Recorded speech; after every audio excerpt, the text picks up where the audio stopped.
How to navigate uncertainty in the maritime industry. Today I have with me Jean-Paul Dezutter, laytime and demurrage specialist in the Vodcast. Welcome, Jean-Paul. Thank you, Leon. Good to have you here, but before we take a deep dive, maybe we should take the audience with us a bit on what is demurrage and what is laytime. What is your job about? You're asking the most important question first. Laytime and demurrage. There's been copious volumes of books written about it, and to just answer that question and one answer would be, it's a serious challenge to say. But let's say that it's a way of compensating delays and shipping. And as we will see as we go through the conversation, congestion is becoming a really big issue for shipping, and it plays a really important role in addressing those delays. How do you compensate? Basically, if we look at it from a ship owner's point of view, for them it's basically a way of compensating the use of a vessel, because what really happens, as we know, shipping is a derived demand of business. Somebody is selling a commodity to somewhere else, and based on that, a ship owner has to calculate a price based on the duration. So in fact, when you are buying shipping, you're not actually buying, or you're not charging ship, you're buying time. Mm-hmm. You're buying the ship owner's time, you're buying ship time, and based on that, of course, any variance in terms of duration means that it would affect the margin, and in case of congestion, it would affect the margin of the voyage, and obviously that needs to be compensated. And demurrage is a let's say they call it an agreed compensation set in advance, so that you know very well at the end of that voyage, if you've overrun that allowed time, that you will have to pay a specific amount per day, pro rata, as they say. So I'm trying to explain it. It's a mechanism to deal with the uncertainty for the ship owner. Is that a very short way of saying? Yes, absolutely. Yeah. And especially, like I said, nowadays it's with what's going on. If we look at geopolitical challenges, we only need to think about what's going on in Ukraine, what's going on in Israel, and the consequences or the fallout of that in the Red Sea.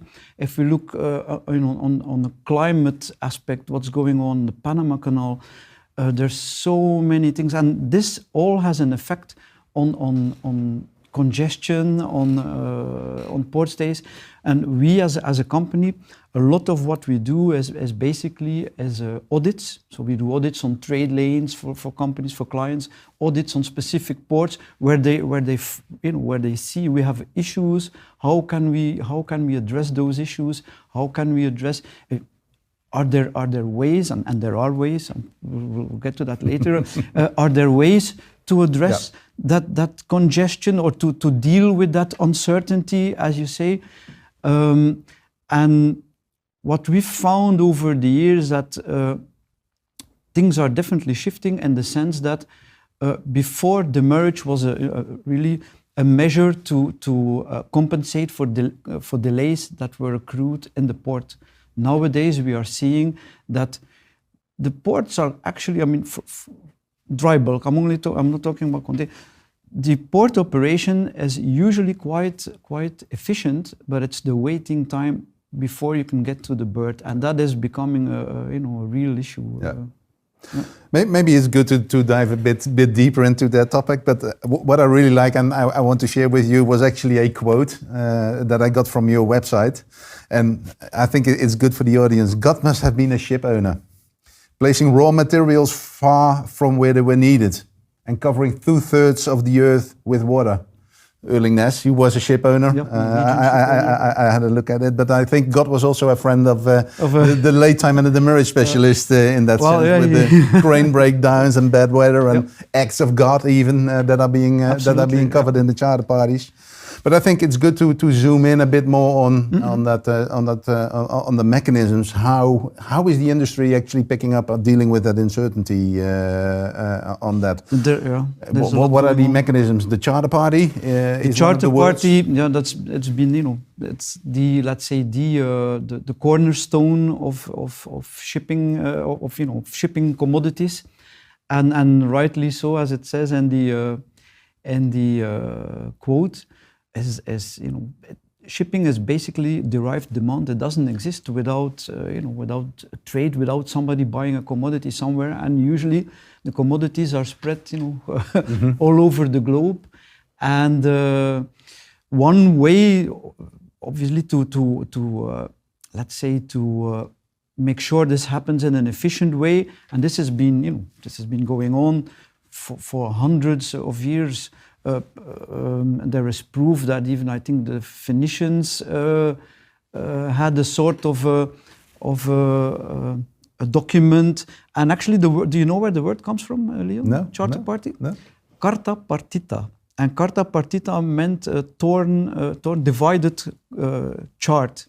So what happened was they would draw up an agreement, and it would be torn in two. And one person would get, the shipper would get his half, and then the receiver would get his half, or the ship owner or the charterer. But that's the origin or the history of the charter party. And it goes back a long time. But that also means, having said that, that also means that there is a lot of judicial information on issues. So over the years, a number of all sorts of scenarios have occurred, and almost all scenarios have ended up in one way or another in court or arbitration. And from that, the charter party has grown into a very flexible document, meaning that parties can. Most charter parties are, I should say, under common law, in English law, and that allows for great flexibility. You can, agree to anything, and the courts will make sure that you, stick to what you've agreed to. So that is the mechanism to make sure that commodities are shipped in an efficient way. And which parties are then part of that charter party? Who is involved? Well, and the merge, I have to say or emphasize that in the merge only occurs in voyage charter parties. And time charter parties, it's different because you hire the vessel per day, and no matter what. But as a vessel operator, of course, you will pass on if you're running into a delay in a port, you will pass on the delay.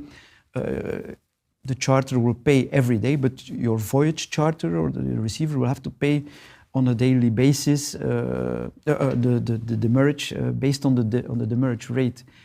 I'm lost a bit now with the like who is involved? Like who's involved? The stakeholders. Yeah, the stakeholders in the charter party. First of all, in the charter party, it's only the ship owner and the charterer, and especially in dry bulk commodities, and depending on under what terms the commodity has been bought or sold, whether it's CFR or FOB, it's either the shipper who becomes the charterer, or the receiver who becomes the charterer of the ship.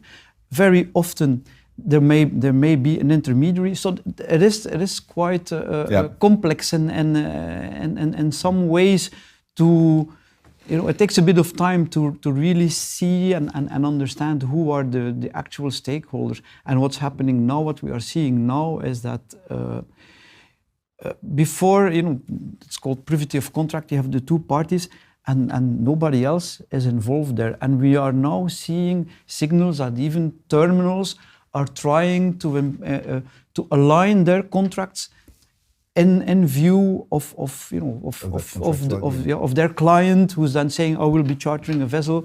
How how will that affect? How are we looking at loading or discharging speeds? How are we looking at turnaround times, stuff like that? Yeah, there are things that we And we shouldn't forget that charter party, like I said, it's shipping's derived demand. We shouldn't forget that above that charter party there is a sales contract. Like I said, there is a shipper and a receiver. There is a seller and a buyer, and it's quite important that the terms in that charter party are aligned with what's going on in that, and that can really lead to complex situations. So that's one of the challenges. Oh, that's one. That was my question. Actually, there are many parties involved. There are a lot of dependencies or uncertainties at a loading One of terminal. the challenges is, like we said, a privity of contract, where you have two parties. Now, imagine you run into delays. It becomes difficult to impose terms, for instance, onto the terminal, because that terminal is no party to that contract. And that might very well be that those two parties say, well, listen, it's none of your business. We are not going to share details, but it may be quite important as well. So it's that. But I see that, I think there is a trend, and I see people being more proactively getting involved and getting, in that entire supply chain, so to speak, realizing what their. Before I had the impression that, let's say like this, before I had the impression that stakeholders were all on their island. You had the ship agent, you had the stevedores or the terminal handlers, and then you had the charters, and it wasn't always that easy to get that data or to share data, and also standardization, digitalization, that brings standardization of contracts. I think that was one of the things that attracted me or Teqplay as a company into the industry, is actually the complexity of what is happening in a port call. And if you talk about a port call, you do not have a port call without loading. You do not have any discharge without loading. So having all these kind of things. And if we look at laytime and demurrage, this specifically addresses the risks of delay while in port. So they are quite important, of course. Yeah. I think that's good. That's a good point. And the terminals not playing a role. And from my experience and the conversations I did have with terminal, many of the terminals have actually excluded everything that has to do with delays or whatsoever in their contracts. So it's good to hear that there is a drive in the industry to actually pick that challenge up jointly, because you will see that very often also charterers dealing with terminals will also impose a performance, certain levels of performance, or require certain levels of performance of those terminals, and if those performance levels aren't met, then they risk being penalized for it. But that needs to then also, basically what they are trying to do is pass on that demurrage bill. You've promised me that discharging would take 5 days. It took 10 days. Now I'm having to pay demurrage. I want to pass on that cost because you made me a promise, which obviously you couldn't keep up. Now I want to pass on that. But that also means contracts, agreements, and more. It's getting really, and you see it's changing. It's changing. Yeah. Are there specific trends that have triggered this change? There's a couple of things going on in shipping, as you know. The first one is a regulation. The means to address the reduction of greenhouse gas emission. That's one of the trends. Also, the search for the application of new fuels or alternative fuels.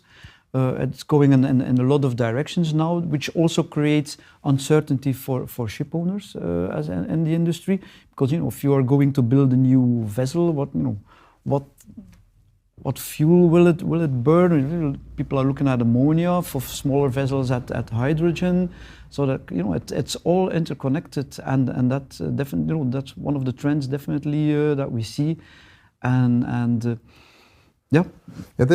is one thing that struck me when I was taking a deeper dive into everything that has to do with demurrage, laytime, or charter parties in that statement. There is this urge of being more proactive. The industry is known for being quite reactive.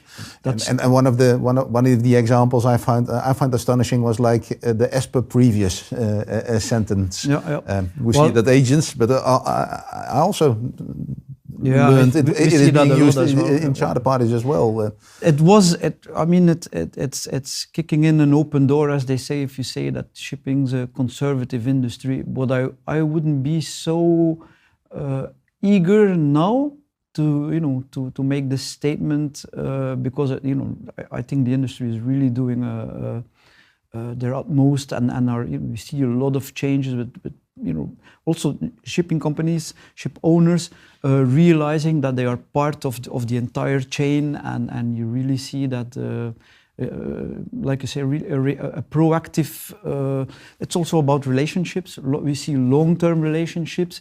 It makes a lot of sense, of course, both as a charter or a ship owner, to build a long-term relationships, to address issues, to be able to address concerns that you have with specific ports. With some ports, some ports are well known for being congested, for being prone to delays. So how do you address this? Well, I had a very particular case where this was a charter where they had the impression that they were being where they were in a less favorable position when it came to contracting, because they not always had a good grasp of the very specific terms and the conditions that are very specific to charter parties, and they can be ambiguous. But then I think the first step to be is then to really indicate that and tell your counterpart, listen, I'm not comfortable. Can you explain? Can you elaborate a little bit on this so that we understand? And that's what you're seeing as well. And that's of course what common law allows, is that you can really model your contracts to your trade lanes, to your specific ports, even to specific seasons when you're going into you have a specific trade lane, and at certain periods you are going to meet seasonal weather issues or even congestion. If you look at soybean meal shipping from Brazil, that it always creates in that season, it creates congestion and so definitely. And the other thing, is there really an understanding of how big the exposure to laytime and demurrage is in the industry? What I find interesting is, like, I see numbers of millions. Like our demurrage bill is tens of millions, 12 of millions on that end. That's a significant number, right? One of the biggest problems is with demurrage when industrial companies and trading companies, when they are budgeting their transport cost, they look at freight rates. But what you can't budget is the congestion. What you can't budget is what will the demurrage rate be, because the demurrage rate doesn't necessarily reflect the freight rate. So that is actually a trigger, when a CFO gets this, they budgeted, I'm just saying something, $20 million in freight, and then when they get the actuals, we spent 30 million. What is this? How come? Well, there's this thing called the demurrage, and how do we address this? So that creates the awareness, and I really have the impression that that is, and there's this, also. Let's say, pushed by the industry itself, seeing that, and search for efficiency and it's not only efficiency. In some cases, it's driven by safety concerns. I'll tell you in a minute. But especially that drive for efficiency, that awareness is really present now, and we see that at least with the traders that we're dealing with nowadays, is that they are why the traders, they are at the receiving end. They are receiving those demurrage bills. If we look at the case of safety concerns, one fantastic initiative that's being applied at the moment is the port of Newcastle in Australia, where at any given day around 70 vessels would be on the anchorage.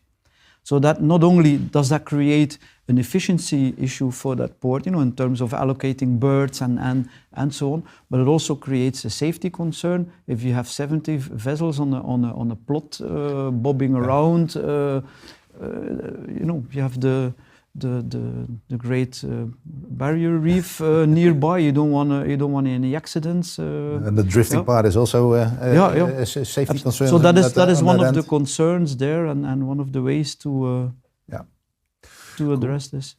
And so we were discussing like the change in the industry, new fuels. On the other hand, the greenhouse gases. We were mentioning the as per previous part. Yep. Is that also one of the people do not want to change things. There is a reluctance to change. Yep. So the as per previous is I think a kind of an answer to like I do not want to change. I know what I have. No, but is this helping? I think as per previous very often is because it's comfortable.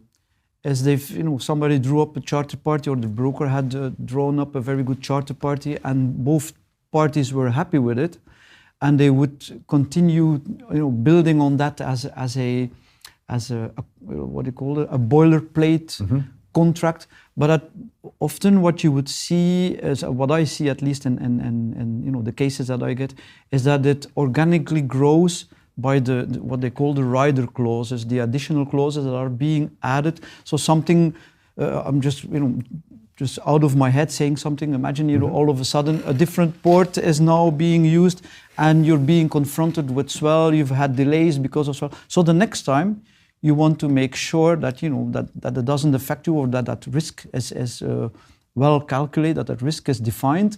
So one of the ways then to do that is in that rider they will still fix as per previous.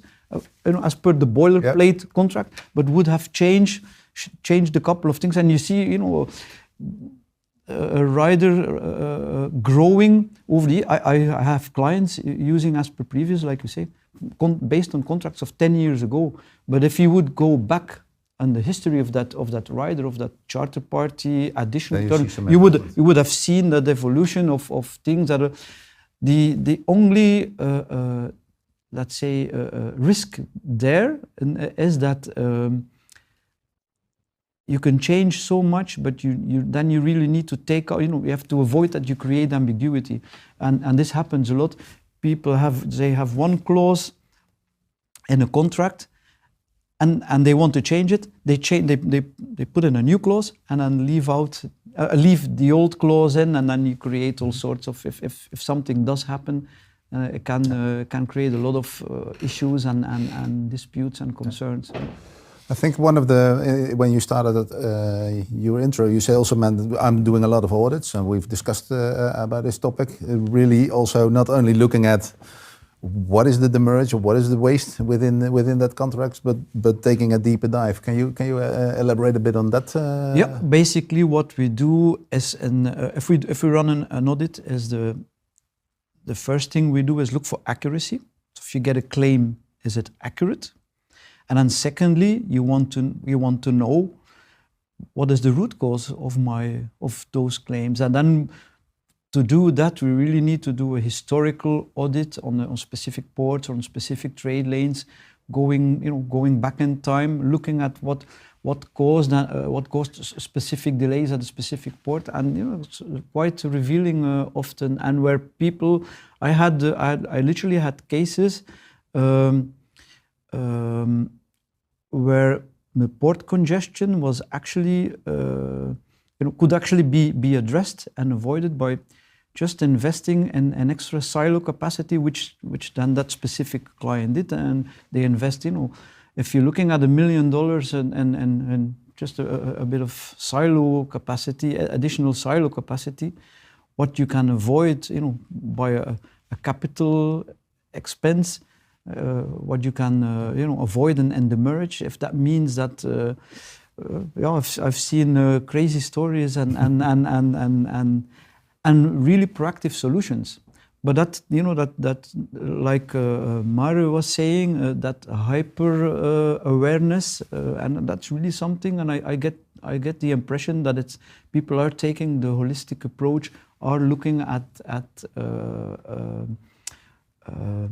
the wider context of things, and that is a good evolution. And then going back to what you said on, as the industry still as conservative, I would dare to say no. There's really a shift going on. There's a shift going on. Yeah. That's good. That's good to. And the awareness, but then how to tackle that? Of course, that's where where Teqplay comes in.